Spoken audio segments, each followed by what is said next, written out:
اومدیم با یه چالش خفن بازی ستارگان و رئال مادرید.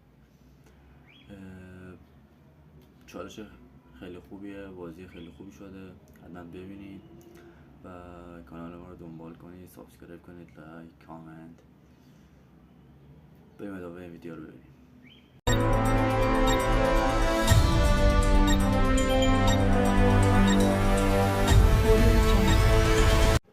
بازی بین ستارگان و رئال مادرید. این ترکیب پله، کانتونا، رونالدینیو، زیدان، گولیت، اسکولز، کانارو، کافو، روبرتو کارلوس، وای، وندرسار، چه بازیکنش، مایکل نه 89، کرسپو،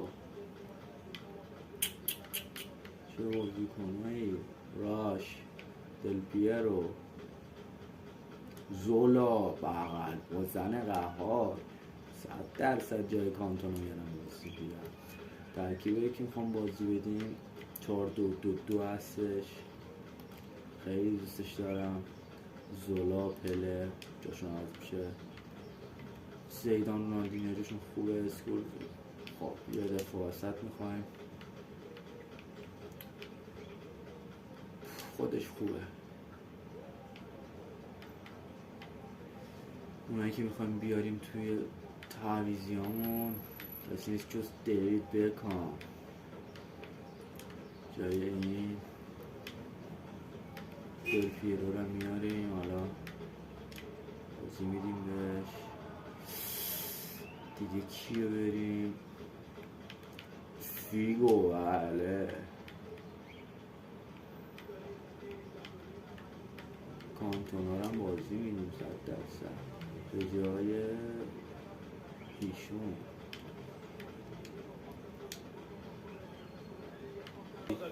خب زولا، پله،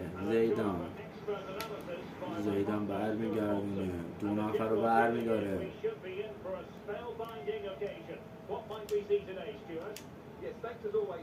کافو، یه سانچو خفن، زولو، وای چی کار میکنه. زیدان بازیکن میخواد، رونالدینیو یه دونه میاره، وای رونالدینیو بد جهتشو اشتباه داشت. واه روبرتو کارلوس تو بیرون میزنه، میگه بس ای اشتباه اومده باید میدادم. ایجیوال وندرسار توی گل فکر کردی علکیه. خود رونالدینیو یه دونه بر میداره که خوشگل برداشت. رونالدینیو همون خط داره میره، یه سرتور میاره راستش، بیار یاردوی خفن.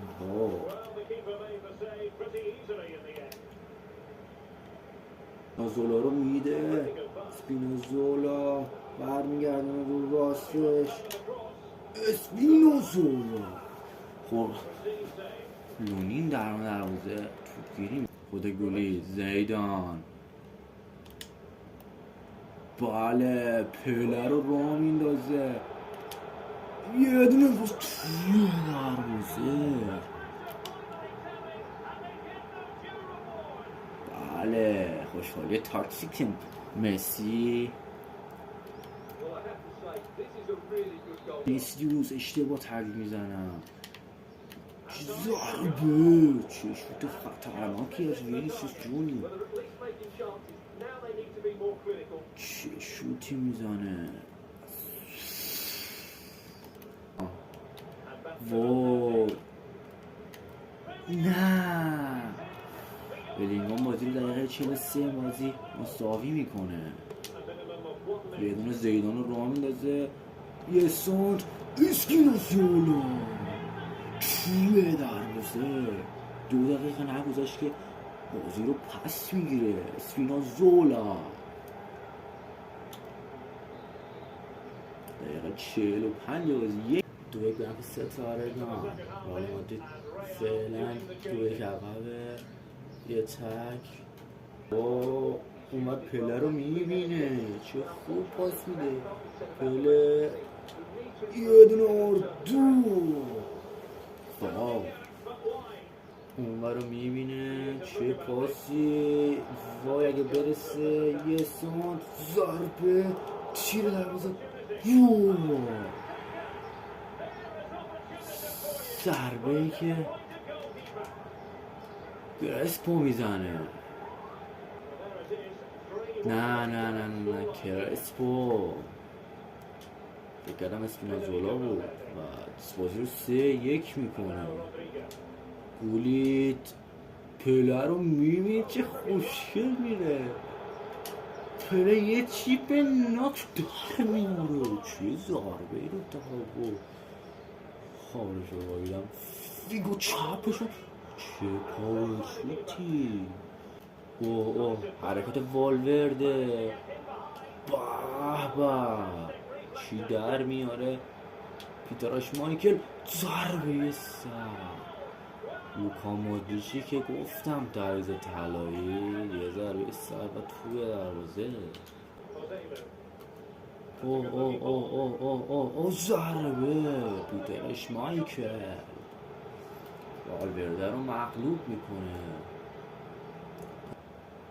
اینجا وینیسیوس اشتباه، نباید تکل علکی بره، اون رو میتونه بده، راه میندازه این رو بیرون میزنه با بخارش رو،